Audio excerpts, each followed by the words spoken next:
Unit 8. Track 55. A.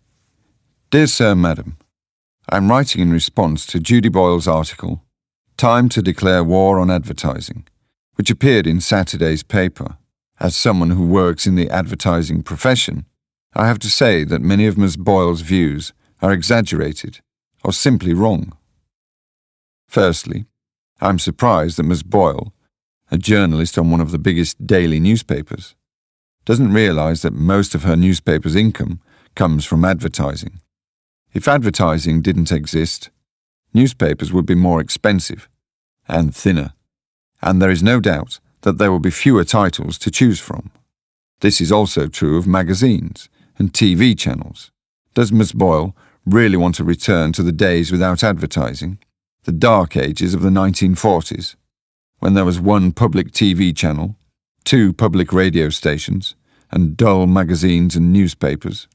Ms. Boyle complains about how irritating adverts are. I wonder if she has a sense of humour. Hasn't she noticed that adverts are entertaining and, above all, informative? It's a sad fact that there are often more ideas and creativity in a 30-second TV commercial than there are in the programmes that come before or after it. Everyone has a favourite advert that we look forward to seeing. Adverts often capture the public's imagination, and we talk about them and even start to use their slogans in everyday situations. Comedians make jokes about them. Pop video producers copy their ideas. If adverts irritate Miss Boyle so much, there is a simple solution. The 3-minute ad break on TV is just enough time to make a nice cup of tea.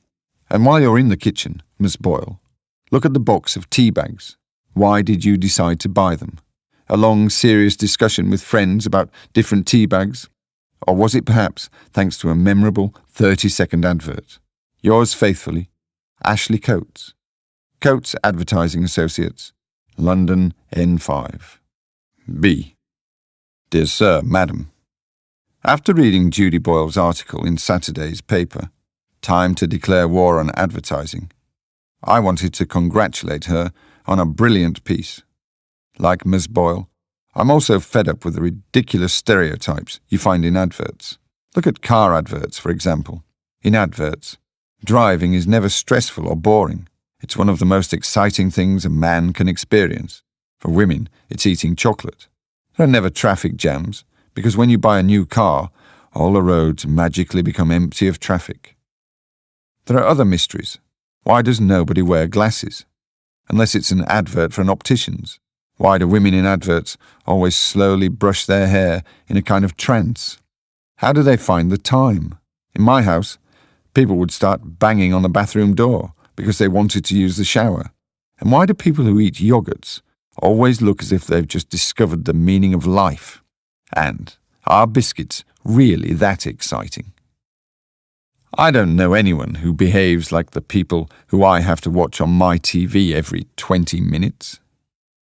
And yet, I've been watching fools like these advertise products for the past 20 years. Do people who work for advertising agencies have any contact with real life? Or do they just sit in their offices and watch old adverts all day? I wonder what other readers think. Yours faithfully, Duncan Grant, Falkirk, ST11. C. Dear Sir, Madam, I am writing in response to Judy Boyle's article, which appeared in your paper on March the 22nd. Although I agree with many of the things Miss Boyle wrote, I feel she didn't mention some important points. A recent report suggests that on average each person has to put up with about 3,000 advertising messages every day. At first sight, this number seems impossible, but let's think about it. First of all, there are adverts in papers and magazines, on TV and on the radio. Then there's spam, emails with advertisements, and pop-up adverts on internet pages. Then there are billboards in the street. Finally, there is junk mail and leaflets, advertising slogans on T-shirts and shopping bags, posters in waiting rooms, on public transport, at sports matches and concerts. Advertising completely invades our lives. Do you or I buy 3,000 products every day? No, of course not. So not only is advertising irritating and an invasion of our privacy, as Miss Boyle suggests, but it's a waste of money.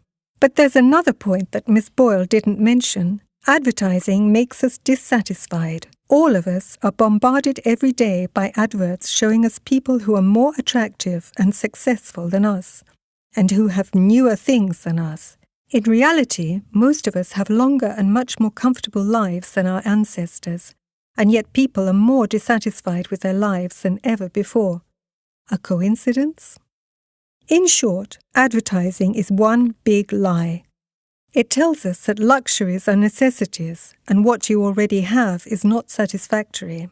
In fact, if you can relax in the evenings by watching adverts, you already have all you need to live comfortably. The purpose of advertising is to make you forget this. Yours faithfully, Jean Cox, Brighton.